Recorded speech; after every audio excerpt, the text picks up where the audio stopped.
Alrighty, guys, welcome back to another episode of Fallen Flags of America. I'm your host, Owen in Production, and Owen in Productions, and in today's episode, we'll be discussing the legacy and the tale of the New York Central. So now we have a few photos to go over today, but we'll go through those with each chapter in today's story. So starting here, the photo of the day. This, I believe, let's see here.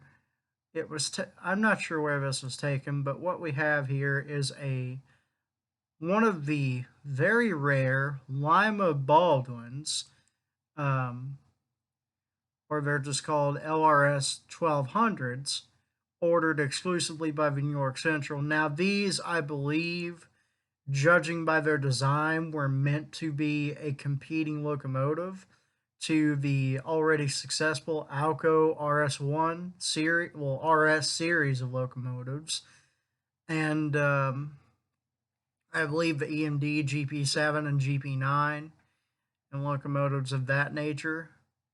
They were designed for, I believe, switching and whatnot. I'm not really sure about those. We'll eventually do an episode on these very interesting looking engines.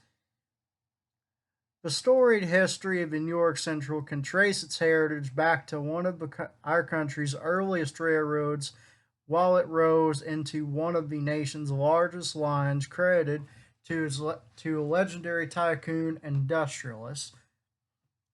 The NYC is always remembered for its roots and named a prominent passenger train after the Commodore, while its flagship train, the 20th Century Limited, is still regarded as arguably the finest passenger train ever operated.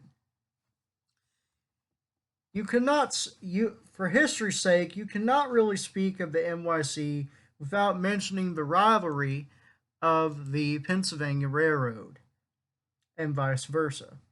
Both lines competed in many of the same markets, stretching from New York City across Ohio through Indiana and terminating at the Midwestern gateways in St. Louis, Chicago, Indianapolis, Detroit, and Cincinnati. The PRR and NYC were installations of their industry, and today many of the Central's main lines remain in service under CSX transportation. The beginning of the NYC. The modern New York Central Railroad was a collection of predecessor properties which merged or were acquired over many years. The earliest component of one of the industry's pioneers was the Mohawk and Hudson Railroad. The M&H was incorporated on April 7, 1826, although as early as December 28, 1825, the local public was given word it would soon be built thanks to a newspaper article, The Schenectady Cabinet, by George Featherston. Featherston. The M&H holds historical significance as one of the earliest railroads ever charted and built, opening 16 miles between Albany and Schenectady on August 9, 1831. At first, it primarily handled only passenger traffic since New York had recently opened the Erie Canal. In an effort to pay for this public works project, the state restricted railroads from handling the more lucrative freight movements or do so by paying a toll. The other early predecessor of the NYC dealt with similar issues, finding it difficult of moving freight in the face of state opposition. Despite transporting predominantly only passengers, early on the Mohawk and Hudson did relatively well, and is even credited with operating the first covered freight car, the boxcar, in 1833, essentially a covered gondola, while it placed the first steam locomotive into service when the DeWalt Clinton, an American-built 040 model, entered service on the M&H's first day of operation. 6 other small roads comprise what later became the NYC's main line between Albany and Buffalo. These systems included the Utica and Schenectady, the Syracuse and Utica, the Auburn and Syracuse, the Albany and Rochester, the Tawana Railroad, and the Attica and Buffalo. The UNS was chartered on April 29, 1833, and opened 78 miles between its namesake cities in 1876. It proved how successful railroads could become by moving many passengers despite the state regulations placed upon it. At Utica, the Syracuse and Utica was chartered on May 11, 1836, to extend rail service westward to Syracuse, opening a 53-mile route in August of 1839.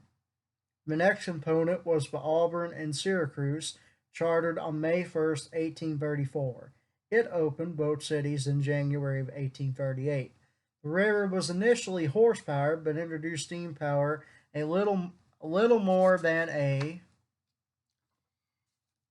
year later. A little more later, when the locomotive Syracuse entered service on June 14, 1839. The ANS merged with the Auburn and Rochester in August of 1850 to form the Rochester and Syracuse Railroad. The A&R was chartered on May 13, 1836, and extended west as far as Rochester by late 1842. At the latter city, the system connected with the Tawana Railroad. And interestingly, the earliest chartered system of the bunch except for the Mohawk and Hudson. It had been formed on April 24, 1832, opening to Betava in 1837. The final push into Buffalo came by the way of the Attica and Buffalo Railroad, chartered in 1836.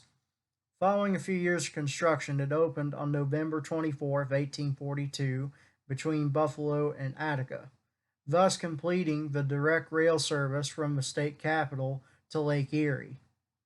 According to Mike Schaefer and Brian Solomon's book, New York Central Railroad, the state discontinued canal tolls on these railroads during December of 1851. The results were nearly extraneous as profits soared. A few years prior to this event, merger talks had already been launched between the group as they understood the benefits of a united line, offering through service. The consolidation was carried out on May 7, 1853, when they formed jointly to form the original New York Central Railroad. The first NYC expanded slightly over the next decade, but essentially remained the same system, linking the aforementioned endpoints until after the end of the Civil War, when Cornelius Vanderbilt acquired control of the property.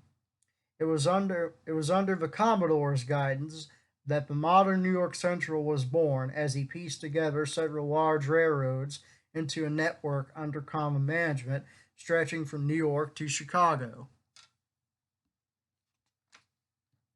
Beginning of the Commodore. Enter Cornelius Vanderbilt.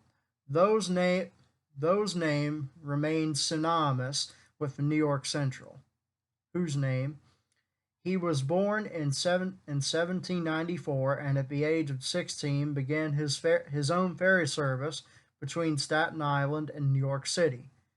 Business savvy, Vanderbilt established a successful steamship operation and earned the title of Commodore by operating the largest schooner on the Hudson River.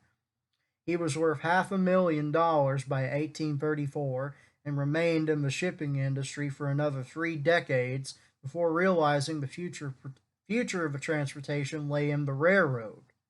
In 1863, he acquired control of the New York and Harlem, and a year later owning controlling interest in the Hudson River Railroad. Those 2 railroads provided the later NYC with a culverted entry into downtown Manhattan, an advantage the railroad maintained until the Pennsylvania Railroad opened Pennsylvania Station in 1910. The NY&H, originally operated as a horse-drawn system, had been incorporated on April 25, 1831, to open service on the east side of New York's Manhattan Island from the downtown region to the uptown community of Harlem. It reached as far as Fordham in the Bronx in 1841 and then pushed far beyond the city over the next few years when it opened to Chatham, New York. 129 miles away during 1852, where a connection was established with the Western Railroad, later the Boston and Albany. The nearby Hudson River Railroad, the HRRR, was a future competitor to the NY&H. It was chartered on May 12, 1846, to extend to Rensselaer, New York. A connection here was made with the Troy and Greenbrush Railroad, later leased by the HRRR, down the eastern shore of the Hudson River until terminating along the western side of Manhattan, opening on October 3, 1851.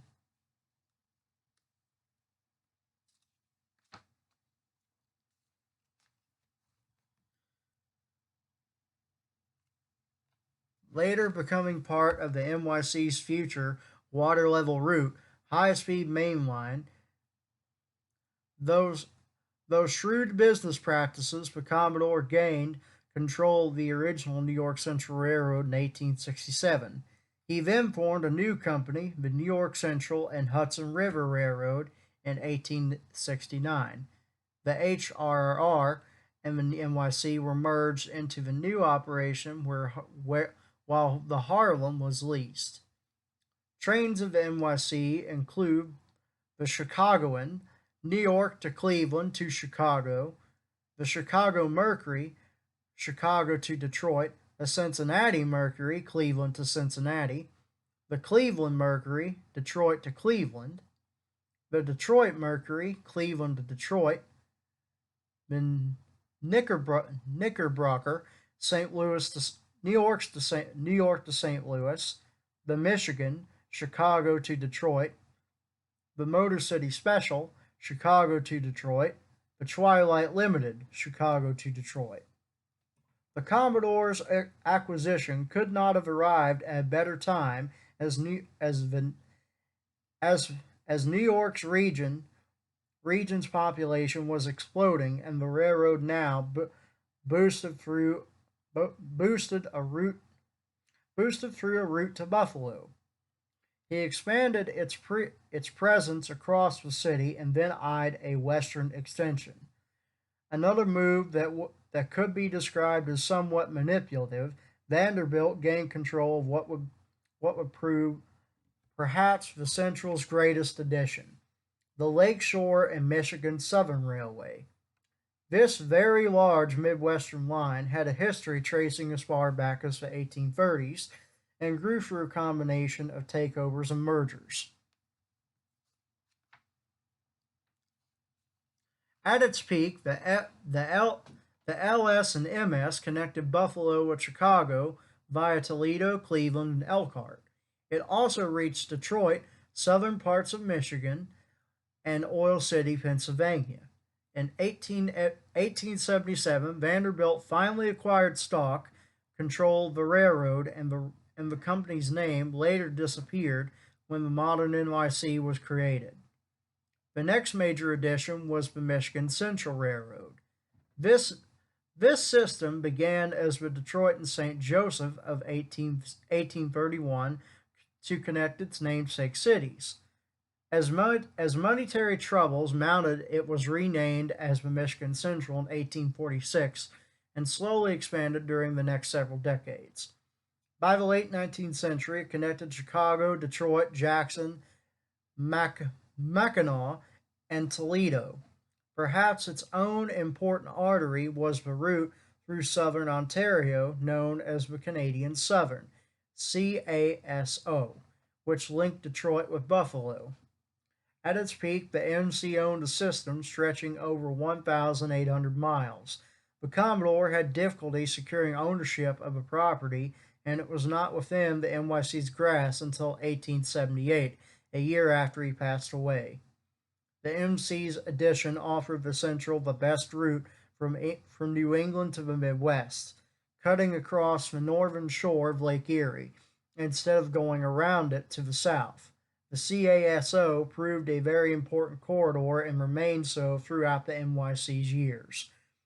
The last piece to Vanderbilt's empire during his lifetime was the Boston and Albany Railroad. Technically, this system was not actually under his control before he passed, but the two have worked together for many years during his involvement.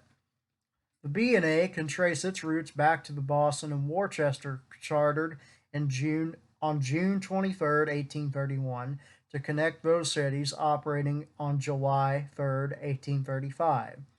The B&W was a quick success and soon expanded further westward by incorporating the Western Railroad during March of 1833. As this well-engineered route was the work of Major George Whistler, who designed a low-grade line through the rugged central and western mountains of Massachusetts. The WRR opened to Springfield in 1839 and was finished to the state line in 1841. On September 4, 1867, the WRR and the B&W merged to form the Boston and Albany as a double-track route running across Massachusetts. At its peak, the B&A main line ran between its namesake cities, while short branches reached such locations such as Wichlandon, North Adams, Webster, Milford, and Saxtonville. The post-Vanderbilt years. The Commodore's death did not slow the Central's expansion as it attempted to keep up with a system proving itself a noteworthy competitor, the Pennsylvania Railroad. Its last great addition was the Cleveland, Cincinnati, Chicago, and St. Louis Railway, better known as simply the Big Four.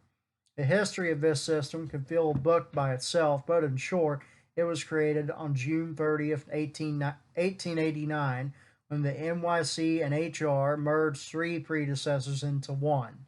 Interestingly, the Vanderbilt system did not actually lease the property, thereby acquiring direct control until 1930. These smaller railroads included the Cleveland, Columbus, Cincinnati, and Indianapolis B line, the Cincinnati, Indianapolis, St. Louis, and Chicago, first given the nickname the Big Four, and the Indianapolis and St. Louis. The heritage of the Big Four traces back to the 1830s, while at its largest, the system boasted an impressive network of nearly 2,400 route miles.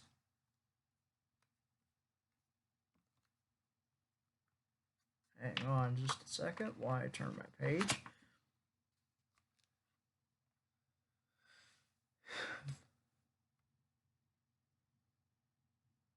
Consolidated almost the entirety of the Central's network across Indiana, Ohio, and Illinois, reaching such cities as Indianapolis, St. Louis, Louisville, Cincinnati, Columbus, and another link to Chicago. There were several other takeovers and acquisitions throughout the years, but the above-mentioned properties formed the bulk of the modern-day NYC Railroad.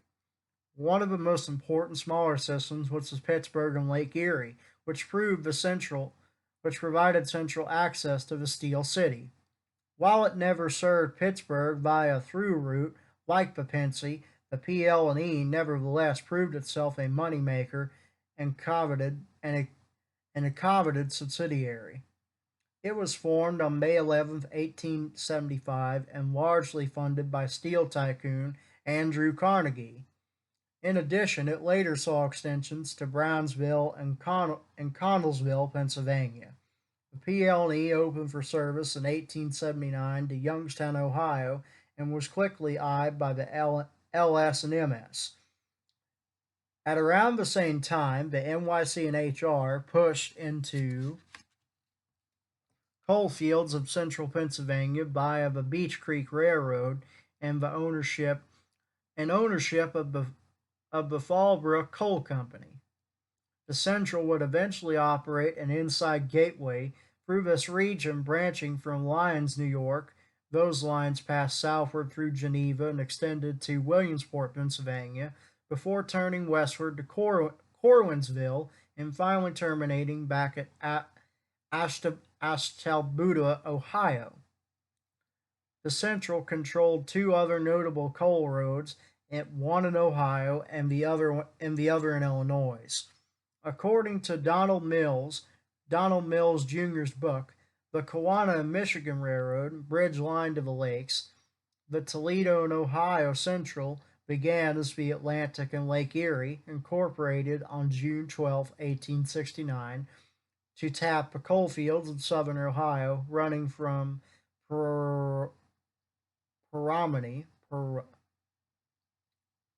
Pomeroy along the Ohio River to Toledo. Like most such projects, it struggled financially and went through several name changes, but by the early 1890s it had largely been completed as intended. The T&OC even reached into the heart of West Virginia by acquiring the Kewanee, Michigan, which extended from Point Pleasant to Dickinson, southeast of Charleston. These lines collectively moved a great deal of coal under Central's ownership, but also blossomed into a hardery petrochemical business, as numerous plants sprung up within the mountain states Kewanee Valley. This business remains here even today. The Cairo and Venices Railroad, the CMV, was an Illinois system organized on March 6, 1867. It was completed between its namesake cities, 157 miles, on December 26, 1872, and contained one tunnel of about 800 feet long, located in the small community of Tunnel Hill. The CMV would come under the control of the newly created Cleveland, Cincinnati, Chicago, and St. Louis in 1890. Soon after it opened, the CV route offered lucrative volumes of black diamonds, as rich veins of high sulfur bituminous coal were located in the southern region of Illinois. According to Joseph Swittermans, when the railroad leaves town, eastern United States, short branches were also constructed from the main line to serve numerous mines owned by Big Creek Coal, Harrisburg Coal, O'Gara Coal, and other companies. Coal remained the dominant source of freight throughout the years, and the route grew in importance when the CCC and STL pushed its tracks north of Danville, Illinois, to East Chicago through subsidiaries Chicago, Indiana, and Southern.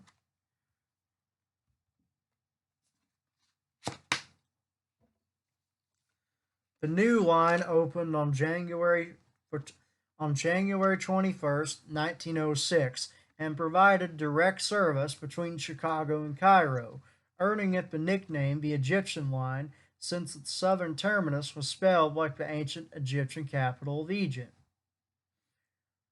New York Central's Electrified lines. While the NYC's electrification projects were not nearly as prolific as rival Pennsylvania's, the railroad did have expansive operations in and around the New York City region, as well as short segments in Cleveland and Detroit. Also, all of the Central's electrified lines are built to satisfy particular city ordinances, most notably New York, and the railroad did not bother electrifying large portions of its main lines like the PRR.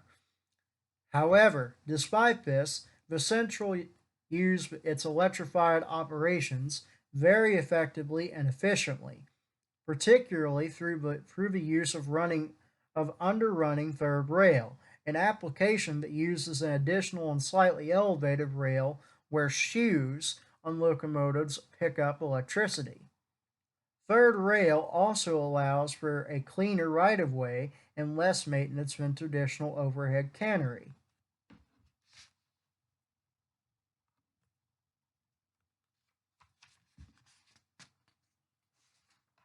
The railroad's intercity electrified lines initially began as an idea in the late 19th century to solve the ever-growing congestion issue of passenger traffic, using its main line into downtown Manhattan to reach the railroad's Grand Central Depot. To solve this increasing problem, the NYC decided to construct series of underground and a series of underground tunnels and reach Manhattan via a much larger and brand new terminal. Due to the length of the tunnels, the NYC realized that the only practical type of motor power to use was electrics. However, the development of this project was swiftly expedited after a New York Central passenger train collided with a New York, New Haven, and Hartford Railroad suburban train in January of 1902 in New York City because of a smoke-obscured signal. Many cities began passing ordinances banning steam from their city limits due to their inherent health and safety risk. Soon after this tragedy, the Central began electrifying its lines in and around New York, which first began operations on September 20th, 1906. The railroad was required by the new city ordinance to discontinue the use of steam locomotives by July 1st, 1908. In total, the New York Central would go on to electrify its Hudson division between the later built Grand Central Terminal and the Harmon, now the Croton Harmon, as well as its Harlem division.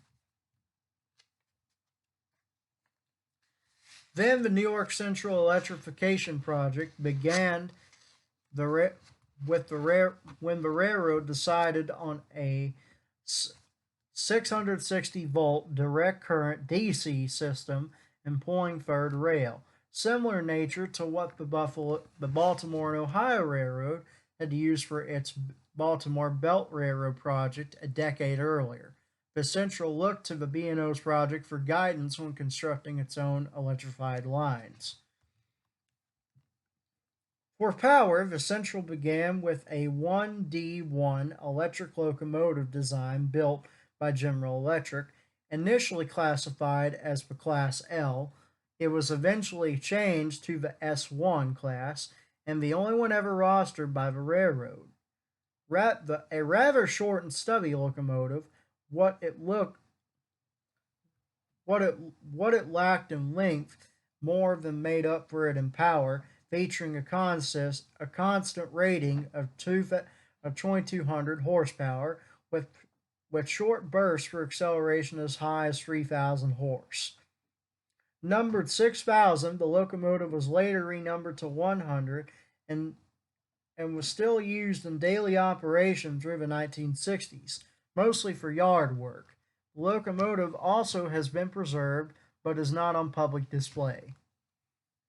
In all, the NYC would own 3 classes of S electrics, the aforementioned S1 and later models S2 and S3s. The railroad would roster a total of 34 S2s and 12 S3s, all purchased during the first decade of the 20th century.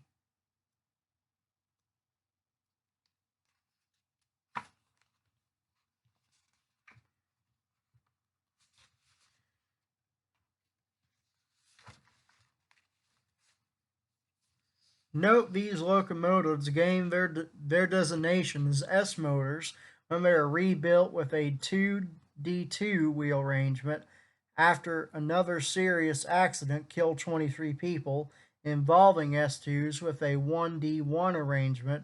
The added axle to the front and rear helped the locomotive steer better into curves, which was the cause of a second deadly accident, a locomotive jumping the track.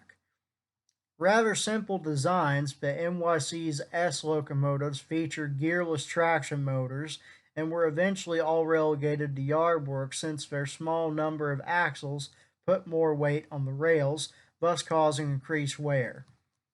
The Central's first purchase of upgraded motors occurred in 1914 when it began taking 1913 when it began taking delivery of an NCAB design with a BBB wheel arrangement. Designed as T motors, all their powered axles allowed for increased horsepower, yet with more axles on the rails, less wear on the infrastructure. Because of this, the T's were often used in regular passenger train service and hauling the NYC's premier named trains to and from Grand Central Terminal. Thus, T motors were probably the most often seen New York Central electrics by the public, as they could typically be spotted out on the open main lines in and around New York City.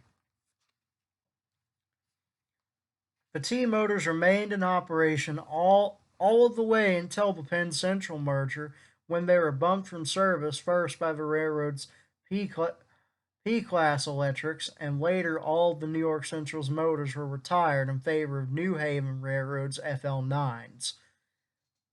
Other NYC locomotives included Class Qs, Class Rs, and Class Ps, as mentioned above. The Qs and Rs were of GE's steeple cab design and featured a BB wheel arrangement similar in nature to those used by the B&O. Purchased in the 1920s, they were predominantly used on the electrified lines of the Detroit River Tunnel. The Ps were used in and around Cleveland Union Terminal and were originally designated as P1A the P1A class. They featured a 2cc2 wheel arrangement, and after CUT electrified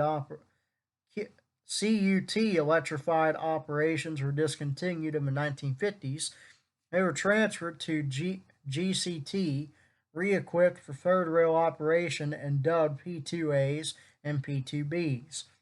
One of the final electric locomotives purchased by the New York Central was the R2 class. They featured the now common CC wheel arrangement used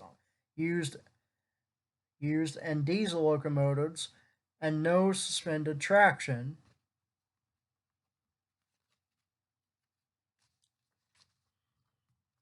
Motors, far more advanced than any other type of electric the locomotive had previously purchased. Interestingly, however, they lived out most of their lives on the NYC in secluded isolation, being used in freight service on the railroad's west side electrified lines. Today, while several of the S-class motors have been preserved, none are on public display. However, while this is the case, both Amtrak and Metro-North continue to use many of the railroad's electrified lines today for commuter and intercity services, including service to Grand Central Terminal, although the station itself only serves local commuters. During the last few decades of the 19th century, the New York Central was expanding in virtually every direction. Many projects were extensions, and maneuverings were happening all at the same time.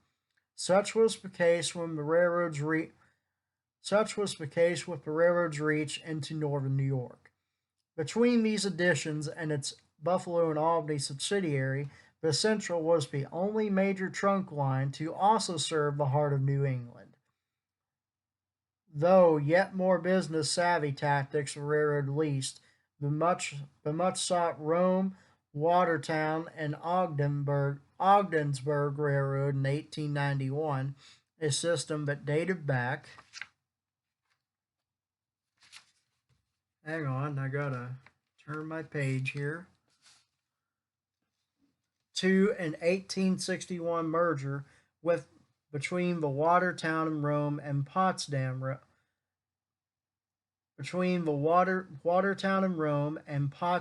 and Watertown railroads. The RW&O ran from Rome to Norwood via Watertown and later extended branches to Ogdensburg along the St. Lawrence River and Oswego, situated on the shores of Lake Ontario. The RW&O had reached as far as Manisa via Norwood before the NYC and HR gained control. An extension to Montreal, Quebec came by way of another small railroad, the Mohawk and Mo Line, leased to the NYC in 1902. No other railroad dominated the NYC region like the Central. At the end of the 19th century, it had further cemented its power here by acquiring two additional properties, the New York and Northern and the New York, Buffalo, and West Shore. The NY&M was a small operation originally conceived in 1869 as the New York and Boston. It eventually opened 52 miles from 155th Street Sedgwick Avenue in New York to Brewster during the spring of 1881. The road was not particularly profitable and fell into receivership acquired by J.P. Morgan and was renamed the New York and Putnam Railroad in 1894, upon which time it came under the Central's control. The NYC and HR's interest was largely to keep potential rivals at bay, as the line wasn't even terribly successful under its oversight. The Putnam Division, or the Putt as it was known, served largely as a commuter route and was slowly abandoned after the 1960s. The NYB and WS, however, was a much more robust operation and for many years was not under the Central's control.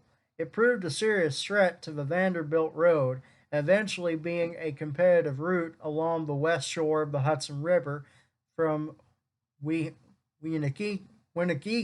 to Jersey City to Buffalo via Albany by 1884. The line had been heavily founded by Central's arch rival, the Pennsylvania Railroad, and it appeared the NYC and HR would lose hold of its near monopoly on New York City. In the cutthroat nature of railroading during this era, the NYC and HR began building its famous South Pennsylvania Railroad to offer a better routing over the PRR's superb Philadelphia to Pittsburgh main line. J.P. Morgan was an intermediary. The two sides eventually settled despite with each acquiring the other's holdings in these systems.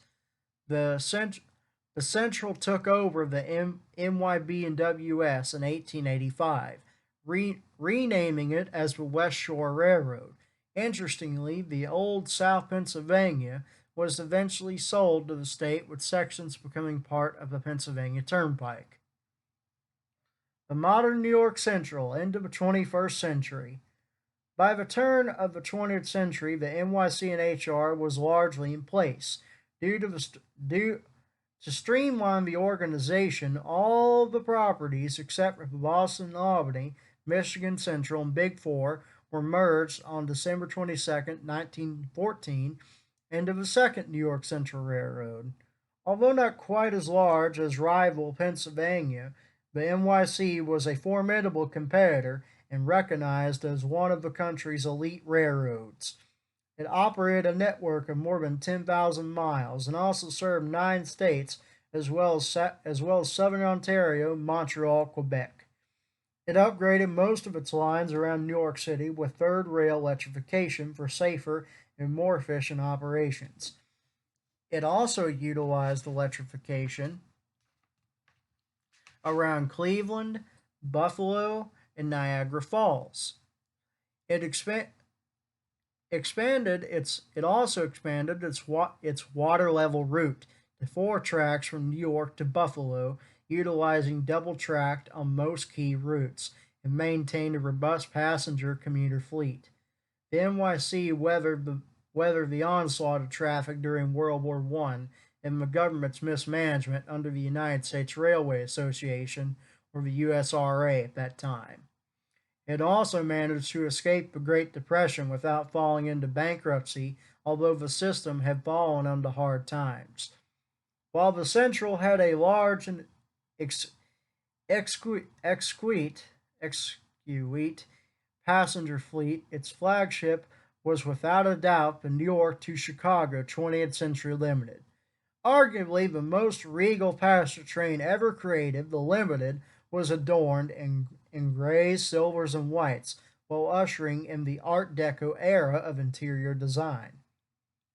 It was streamlined in 1838, and one could only hope to find a seat on the Limited, yet alone afford a ticket.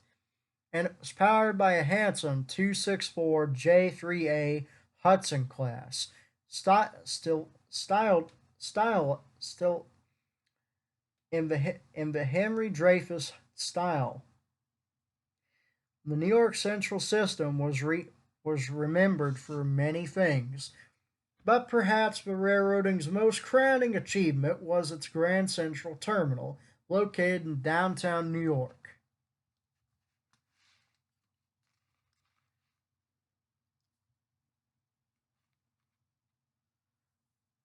In 1913, 3 years after the Pennsy opened Penn Station, Grand Central Terminal replaced the earlier Grand Central Station. The new terminal held an impressive 48-track yard below ground to accommodate both commuter and long-distance services. It was beautifully adorned inside and out as only the Vanderbilt family would allow, and served NYC trains until the end. Today, it thankfully stands and not only continues to haul commuters, but is also a national historical landmark and one of New York's popular tourist attractions. The Central rebounded well during World War II and felt so good about its future prospects that it ordered a 420 new lightweight streamlined cars in 1945 to overhaul its passenger fleet. This was in addition to 3,000 cars it had already ordered only a year earlier. Mr. Schaefer and Mr. Solomon point out in their book that the combined purchase, 720 cars, was the largest single order ever for any American railroad. Alas, as the industry soon realized, the wartime traffic boom was but a mirage. By the early 1950s, as traffic sank, the Central was nearly bankrupt, and its rival was in far worse shape. And a prominent sign of the times, the PRR lost money for the first time ever in 1946 and continued to spiral throughout the following decade.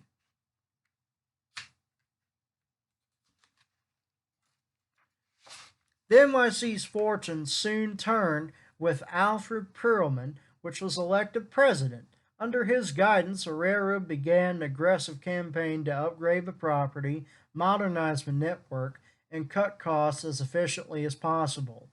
In doing so, he completely dieselized the locomotive fleet, built new classification yards, and introduced new innovative marketing schemes such as the FlexiVan service. The trains themselves were known as supervans, an idea far ahead of its time, which was the first successful application of a container on flat car service, or COFC.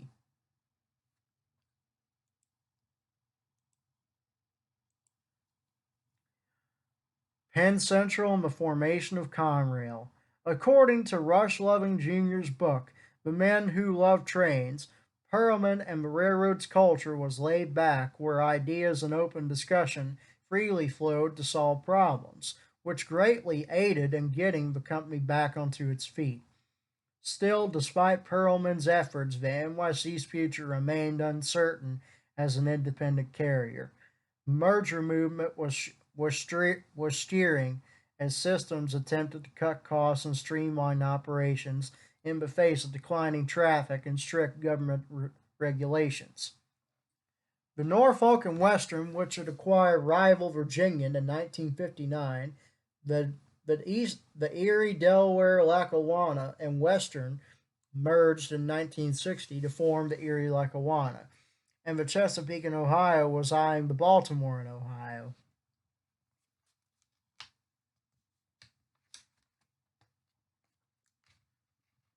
Alas, during this time that the longtime rivals began exploring the idea of, of a merger. Despite Perelman's protest to find a more logical partner, the NYC looked long and hard, but could find no serious interest, and it lost out on a bid for B&O to the C&O in the early 1960s. Perhaps the best bet for the NYC, this southern road would have provided new marketing opportunities. In the end, and despite a long search, it was eventually decided a merger with PRR was the only option. Surprisingly, the NYC approved the union that virtually gave the ill-fated Penn Central Transportation Company a monopoly in the Northeast. The new kilometerate was born on February 1st, 1968.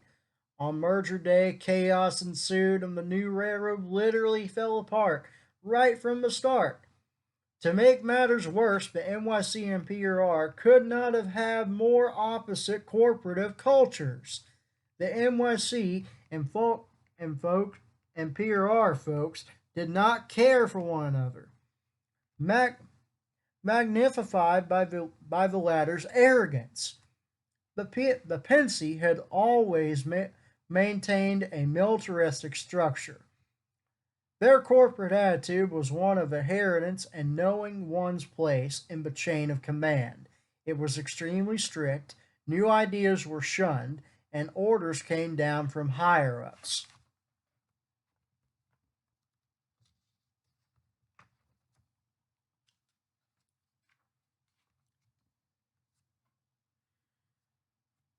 Mr. Leving points out in his book that no other railroad within the industry was disliked as much as the PRR. Naturally, as these two teams failed to work together, pure hell and predomination resulted. The PC was losing over 1 million a day, and trains were becoming lost throughout the system, as personnel were not properly trained on how to dispatch their trains. In addition, because the merger had been so hastily planned, there had never been a true system established to route and monitor movements. As the red ink became an unstoppable flash flood, maintenance was deteriorated and derailments became the norm, with large sections of main line reduced to 10-mile-per-hour slow orders. After only 2 years of operations and financial assistance completely gone, the dissolution Penn Central officially declared bankruptcy on June 21st, 1970, shocking the financial world. When the PC was formed, the Pennsylvania had technically acquired the Central, and despite its financial problems at the time, the PRR maintained a stellar credit rating in view throughout Wall Street. It was a gold-plated corporation with a long history of success. Nobody, especially the PRR folks, believed it could fail. The result of the bankruptcy was a ripple effect throughout the entire Northeast, as teetering railroads which depended on the PC to interchange traffic struggled to keep their freight moving. It became so bad by the mid 1970s that the Penn Central was facing total shutdown if financial assistance, any means of help at all, did not arrive.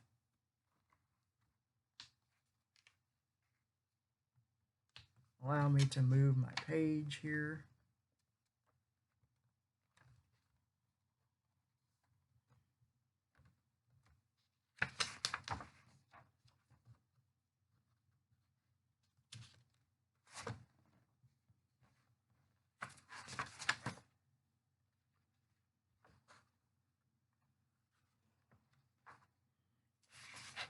Realizing the severity of the situation, the federal government stepped in and created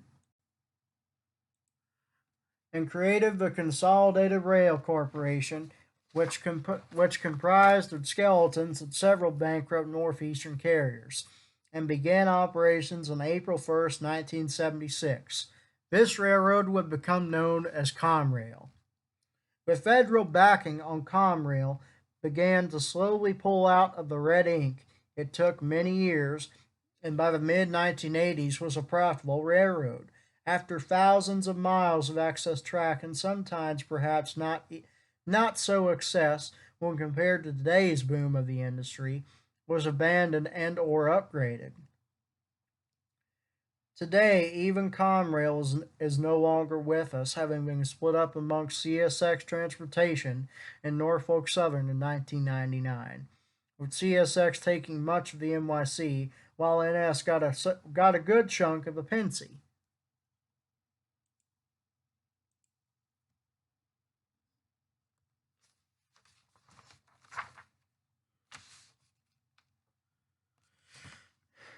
Today,